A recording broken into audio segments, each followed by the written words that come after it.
Premier texte dans le livre du prophète Ésaïe, au chapitre 55, les versets 6 à 8. Jesaja markareutjun, hishune hingerort kelur, yebiligartank, vetzerort amaren, minchevuterort amarnere.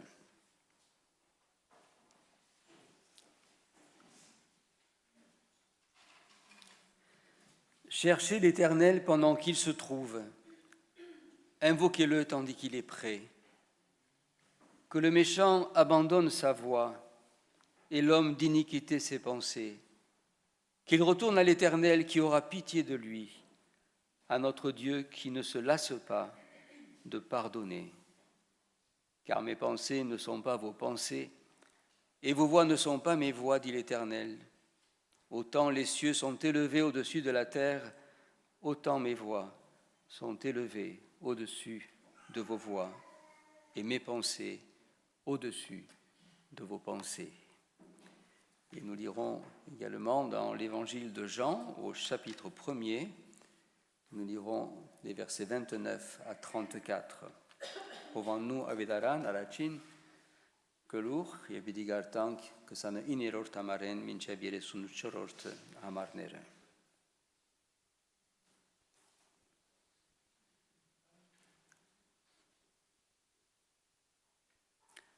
Le lendemain, il vit Jésus venant à lui et il dit : « Voici l'agneau de Dieu qui ôte le péché du monde. C'est celui dont j'ai dit : après moi vient un homme qui m'a précédé, car il était avant moi. Je ne le connaissais pas, mais c'est afin qu'il fût manifesté à Israël que je suis venu baptiser d'eau. » Jean rendit ce témoignage : « J'ai vu l'Esprit descendre du ciel comme une colombe et s'arrêter sur lui. Je ne le connaissais pas, mais celui qui m'a envoyé baptiser d'eau, celui-là m'a dit : celui sur qui tu verras l'Esprit descendre et s'arrêter, c'est celui qui baptise du Saint-Esprit. Et j'ai vu et j'ai rendu témoignage qu'il est le Fils de Dieu. » Et nous lirons un dernier texte dans l'épître de Paul aux Colossiens, au chapitre 3, les versets 13 à 17. Gorosatsis, Yerort Kelur, dasne Yerort Amaren, Minchev dasne Yoterort Amarnere, Bidigartank.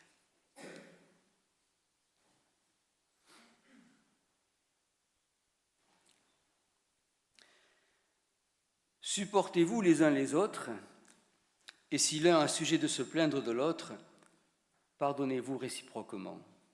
De même que le Christ vous a pardonné, pardonnez-vous aussi.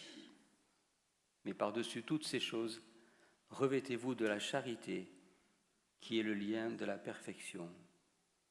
Et que la paix du Christ, à laquelle vous avez été appelés pour former un seul corps, règne dans vos cœurs. Et soyez reconnaissants.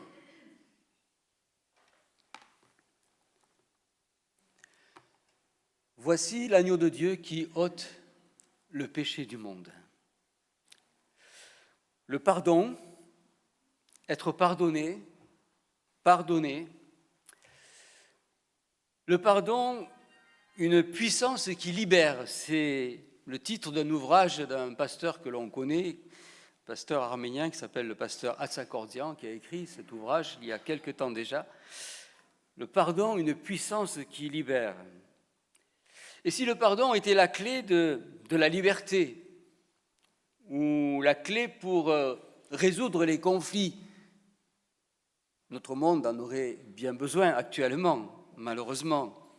Il n'a pas ces clés pour mettre un terme à tous ces conflits qui couvrent toute notre terre. Mais on peut se poser des tas de questions concernant le pardon.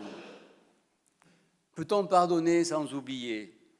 Pourquoi est-il si difficile de pardonner à ceux qui nous ont blessés, ceux qui nous ont fait du mal ? Pourquoi faut-il toujours pardonner ? Peut-on tout pardonner ? Comment s'y retrouver au milieu de toutes ces questions que l'on se pose parfois ou que l'on nous pose concernant le pardon ? Qui dit pardon dit nécessairement offense, faute, maladresse, conflits, mésententes, mauvaises relations, rivalités, et j'en passe. Mais réfléchissons ce matin sur le fondement du pardon et comment être pardonné et comment aussi pardonner.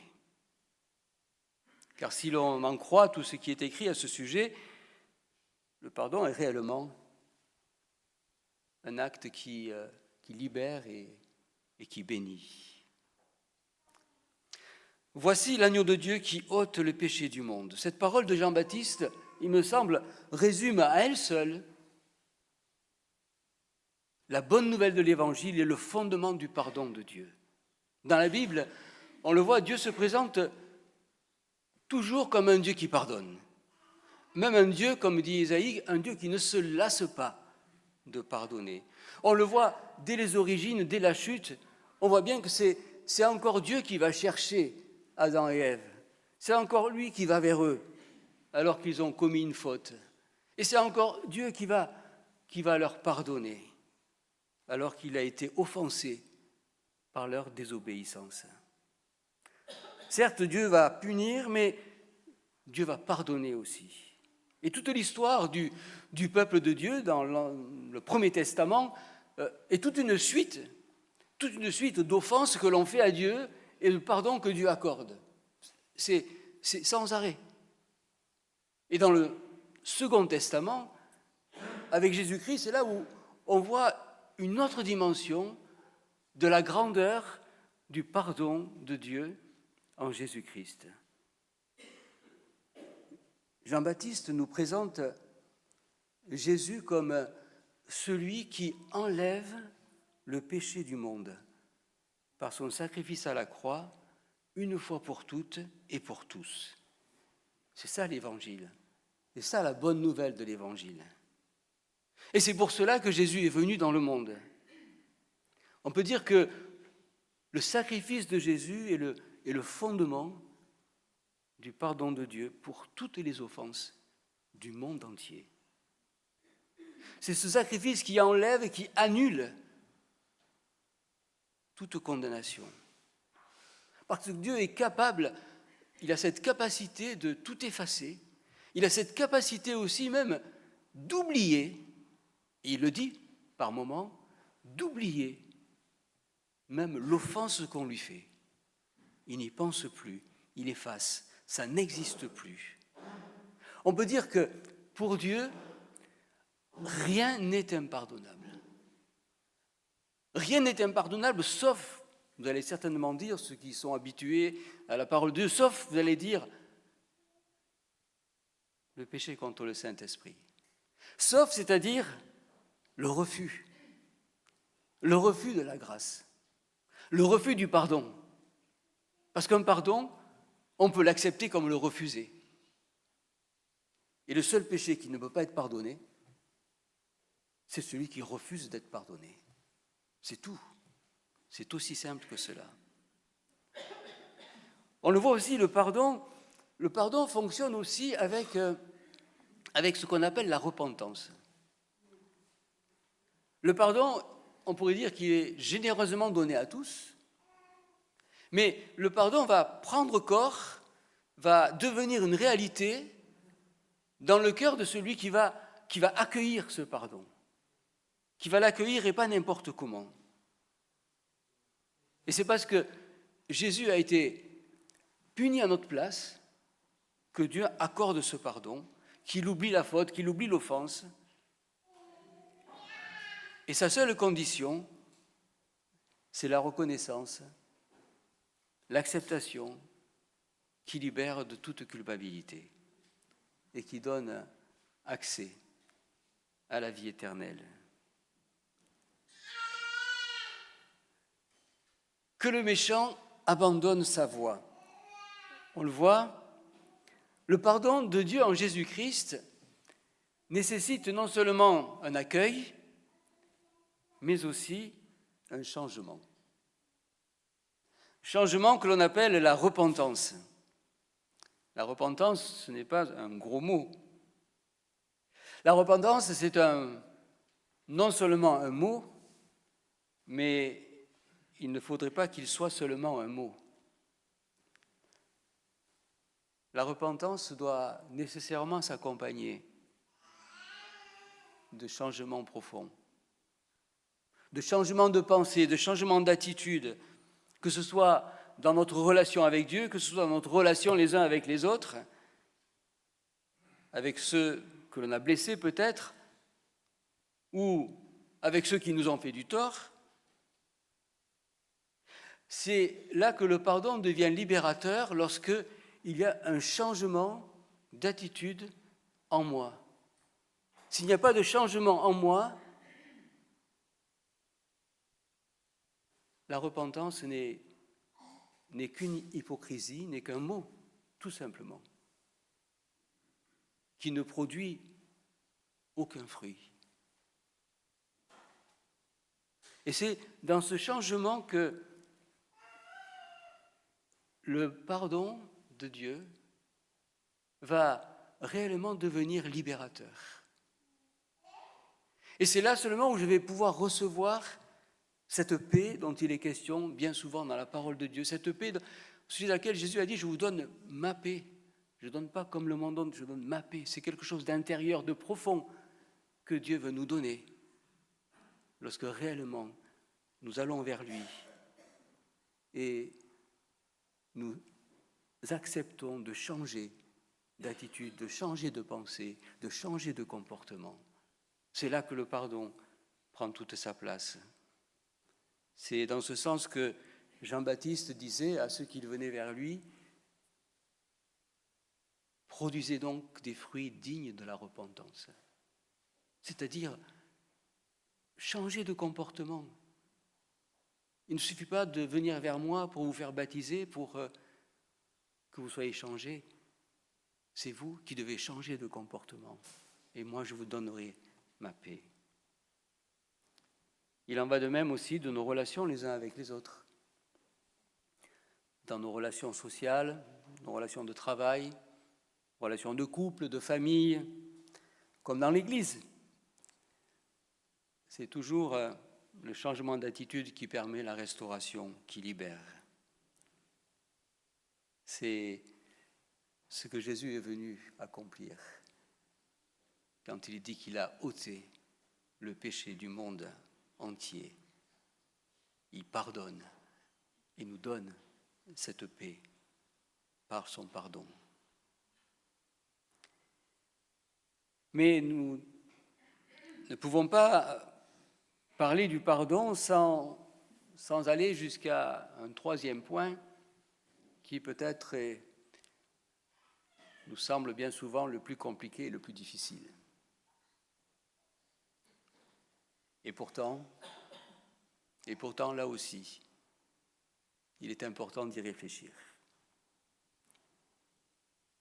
Comme le Seigneur vous a pardonné, faites de même.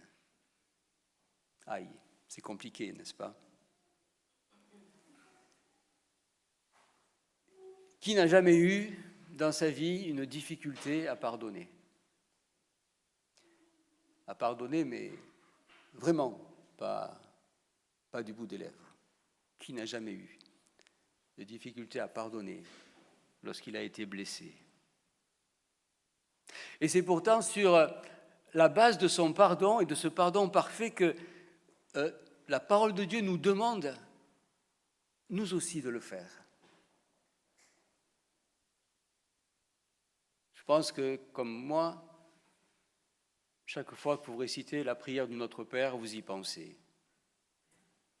Pardonne-nous nos offenses comme nous pardonnons à ceux qui nous ont offensés.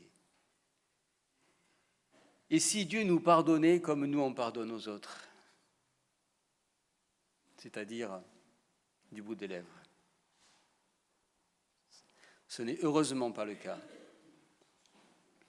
Mais nous devons admettre aussi qu'il est des situations où il est difficile pour nous, il faut être honnête, de demander pardon à ceux que l'on a offensés, soit de pardonner à ceux qui nous ont offensés. Et pourtant, Jésus nous y invite.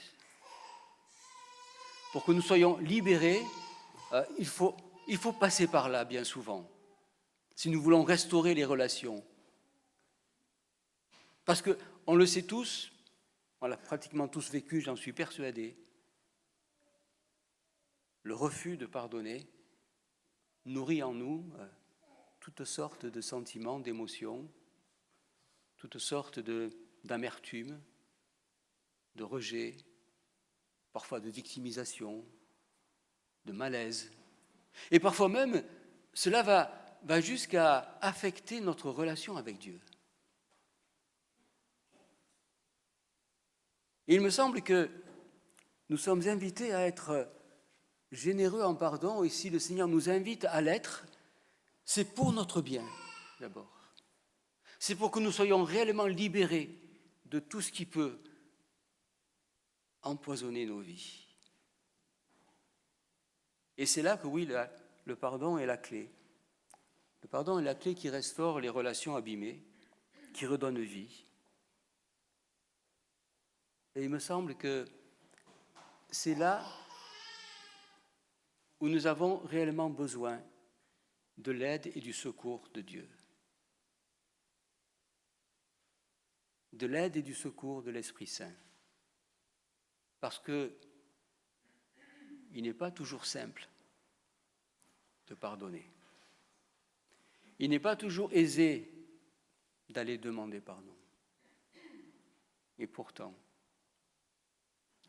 Et c'est là où, il me semble, le texte que nous avons lu vient nous rejoindre aussi, lorsque Jean-Baptiste dira à propos de Jésus, il est venu, c'est lui qui baptise dans l'Esprit Saint.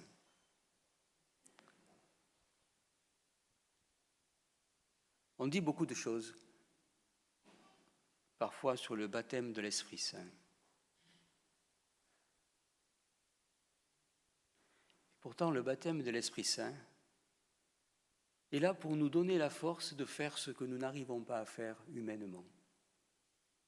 C'est lorsque nous avons besoin d'autre chose que nos propres forces que nous devons faire appel à la force de l'Esprit Saint.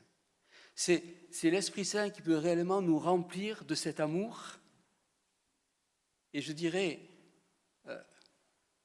son ministère premier est bien là, celui de nous remplir d'amour. De remplir d'amour au point que nous puissions réellement pardonner, au point que nous puissions réellement avoir le courage parfois d'aller vers l'un ou vers l'autre et de demander pardon. Il y a des choses que nous ne pouvons pas nous-mêmes et par nous-mêmes accomplir.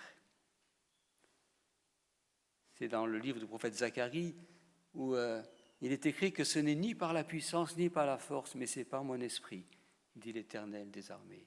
Il y a des choses que seul l'Esprit Saint peut nous aider à accomplir.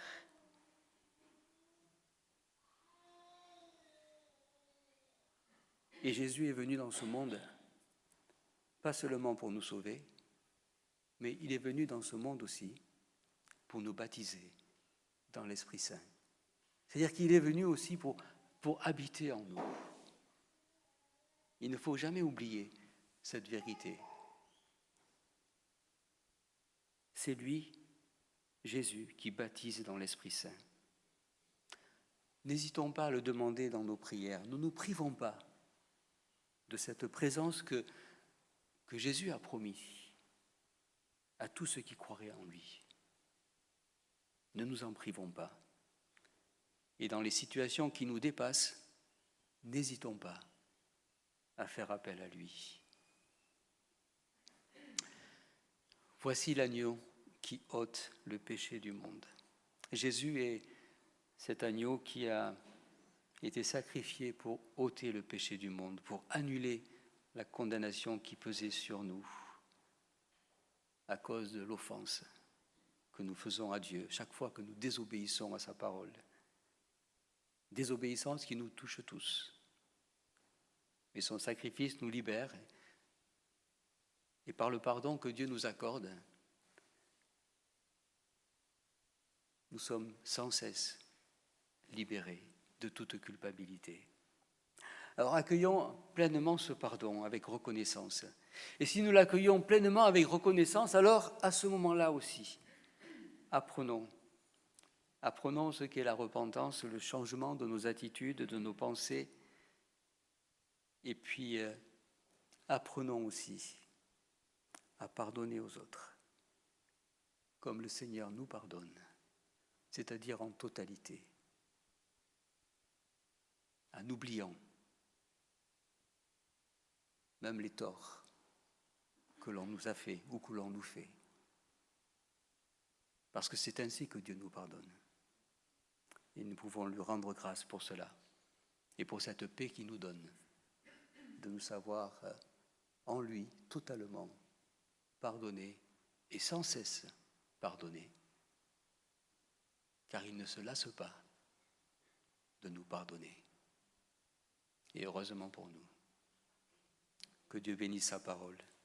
Amen.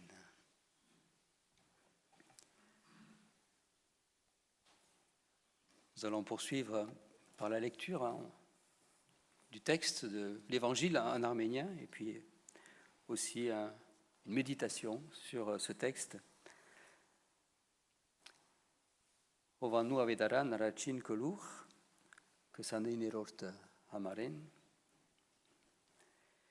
Հետևյալ օրը Հովհաննես տեսավ Հիսուսը, որ իրեն գուկար ու ասավ. Ահա Աստուծո քարը, որ աշխարհի մեղք գվերցնե։ Ասիկա է, որուն համար գսեի, ին յետևես մարդ մը գուկա, որ ինձ մե առաջ եղավ, վասնզի ինձ մե առաջ էր։ Ու ես անիգա չէի ճանչնար, բայց անոր համար ես եկա չրով մը գրդելու, որբեսի անիգա Իսրայելին հայտնվի։ Եվ Հովհաննես վկայություն տվավ ասելով, թե գտեսնեի հոգին, որ աղավնի պես երկինքեն գիչներ ու անոր վրա գհանգչեր։ Եվ ես զանիգա չէի ճանչնար, բայց ան որ զիս խրգեց չրով մգրդելու, ինքը ըսավ ինձի, որու վրա դեսնես, որ հոգին գիչնե ու գհանգչի, անոր վրա անիգա է, որ Սուրբ Ոգիով գմգրդե։ Ես ալ դեսա ու վկայեցի, թե ասիգա է Աստուծո որդին։ Ահա Աստուծո քարը, որ աշխարհի մեղքը գվերցնե։ Այս նախատասությունը գրնանք ասել, որ գամփոփե բոլոր ավետարանը։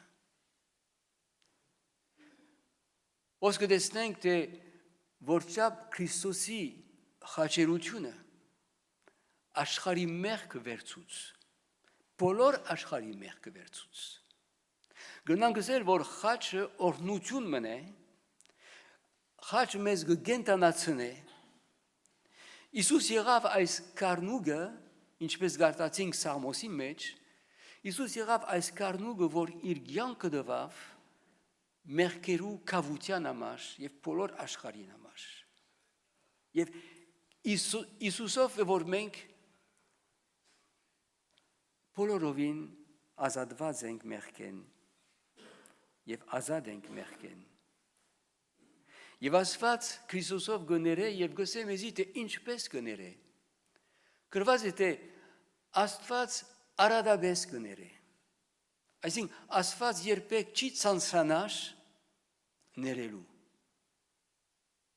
Ինչ որ ալլան մեր անցանքները, մեր սխալները։ Ասիգա է բարի լուրը, որ միշտ գրնանք երթալ կալ, միշտ գրնանք մոդենալ, իրեն երթալ, ինչ որ ալլա մեր կյանքի մեջ, ինչ որ բադայի մեր կյանքի մեջ, գիտնալով, որ հոն մեղքերու թողություն պիտի ստանանք։ Աստված գները բոլոր աշխարհին։ Սակայն գիտենք, որբեսի մեղքերու թողությունը իրականանա, անպայման պետք է որ ընդունենք։ Անպայման պետք է որ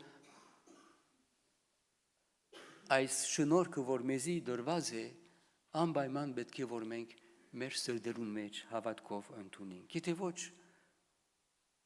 չի կրնար իրականանալ։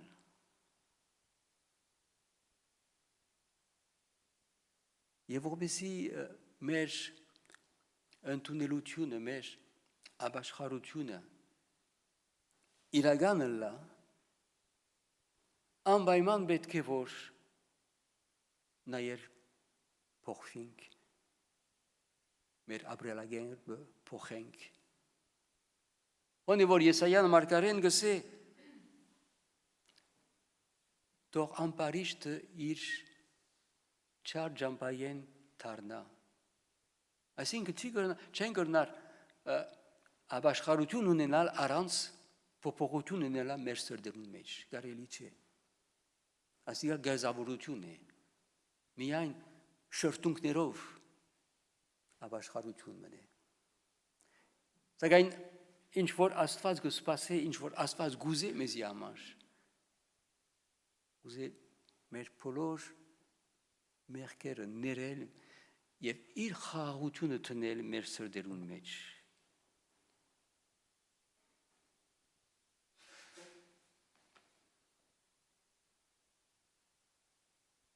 Սորամար Հովանես Մգրդիչը սա վանոնց, որոնք գմոդենային Հիսուսի անջամանակ, գմոդենային իրեն, գսեին, որ դուք ապաշխարության արժանավոր բլուղ բերեք։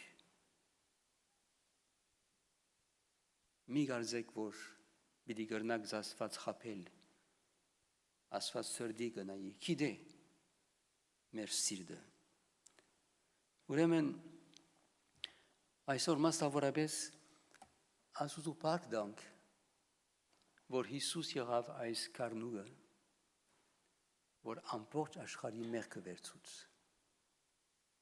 Եվ նաև ոչ միայն փառք դանք, սակայն ընդունենք։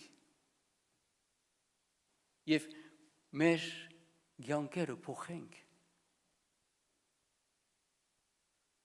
որովհետեւ կարենանք մենք ալ ուրիշի եւ ուրիշներուն ներել ինչպես Աստված մեզի գները։ Ոնի անշուշտ դժվարությունը։ Եվ վստահ եմ, որ մեզ մեջ շատեր այս փորձառություն ունեցած են, որ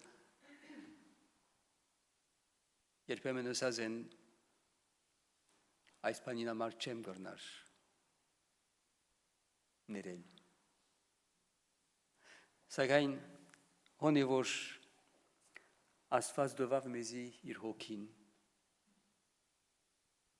Սուրբ Հոգին, որ Հիսուս տվավ եւ գուտա անոնց, որոնք կհավատան իրեն։ Եվ ոնի որ Սուրբ Հոգին կարող է օգնել մեզի, որպեսզի կարենանք ընել ինչ որ մենք մեր ուժերով կարելի չէ ընել։ Սորամար պարտալու ենք նաև Սուրբ Հոգին համար եւ աղոթելու ենք, որ Աստված միշտ լցնե մեզի այս հոգիով, այս հոգին, որ կարող է մեզ լցնել սիրով, Աստուծո սիրով։ Եվ ոնի որ ջրուն բիդալա, երթալ, ներողություն խնդրել, կամ որևէ մեկուն, որ վնաս ըրավ մեզի, երթալ եւ ըսել իրեն, քեզի կներեմ, վերջացավ, կմոռնամ։ Դերդա որ այս խոսքերը իրականանան մեր կյանքերուն մեջ, որպեսզի կարենանք ազատ ապրիլ, խաղաղ ապրիլ, ուրախ ապրիլ եւ լավ հարաբերություններ ունենալ թե Աստծո հետ, թե իրարու հետ, դերորդն է իր խոսքը։ Ամեն։